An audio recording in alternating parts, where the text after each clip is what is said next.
আমাদের অনেক ভালো লাগে যে সৃষ্টিকর্তা থেকে চাই যে বছরে বছরে অনুষ্ঠানটা যে ভালো যা, এটাই চাই আর কি। যেন আমাদের এই বিজুর অনুষ্ঠানটা অনেক ভালোভাবে কেটে যাক, এটাই চাই। এই বছরে করছিল কিন্তু সামনে বছরে করে না, এই বছরে যদি করছে অনেক ভালো লাগছে। আর মিডিয়াম কেউ আমাদের থেকে পক্ষ থেকে ধন্যবাদ জানা, অনেক ভালো লাগছে। আমাদের ঐতিহ্যবাহী এটা দিন, মানে ফুল বিজু আর কি। আমরা মনে প্রাণে বিশ্বাস করি, এই দিনটা পালন করি।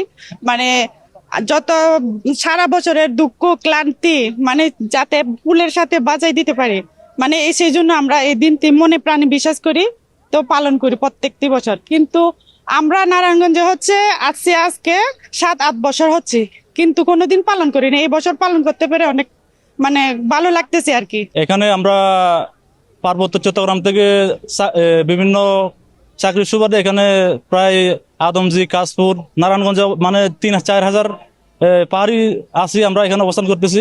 আমাদের সম্মিলিত সবাইয়ের উদ্যোগে আমরা এবারের এই অনুষ্ঠানটা প্রথমবারের মতো বৃহৎভাবে আমরা আয়োজন করতেছি।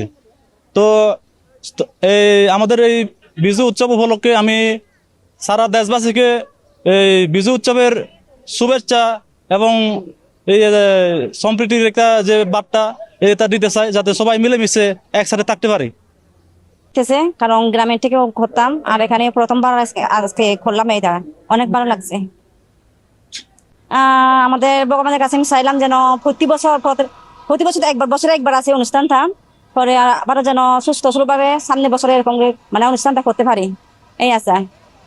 হ্যাঁ, যেন আমরা যেন সবাই মিলেমিশে থাকতে পারি, এই আশাই করতে চাই।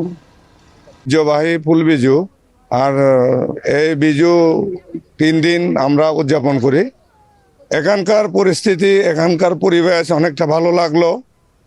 এখানে আপনাদের প্রশাসন হয়ে শুরু করে আপনাদের মিডিয়ার লোক যেগুলো আছে, আপনারা আন্তরিকভাবে যে সাহায্য সহযোগিতা করছেন, আপনাদেরকে ধন্যবাদ জ্ঞাপন করছি। আর এখানে আমরা চাকরির সুবাদে এখানে অবস্থান করি। আমরা যে হিলে পার্বত্য চট্টগ্রামে যে ব্যাপকভাবে যে আজকে এই অনুষ্ঠানটা বরণ করে নিতেছে, আজকে দুর্ভাগ্য বিষয় হলেও আজকে আংশিক হলেও আমরা শান্তি অনুভব করতেছি। আজকে আপনাদের মাধ্যমে বলতে চাই, এটা সবার জন্য, এটা সবার জন্য এটা একটা আনন্দময় গড়ে উঠুক আজকের দিন। পুরান বছরকে আমরা বিদায় জানাচ্ছি, নতুন বছরকে স্বাগত জানাচ্ছি।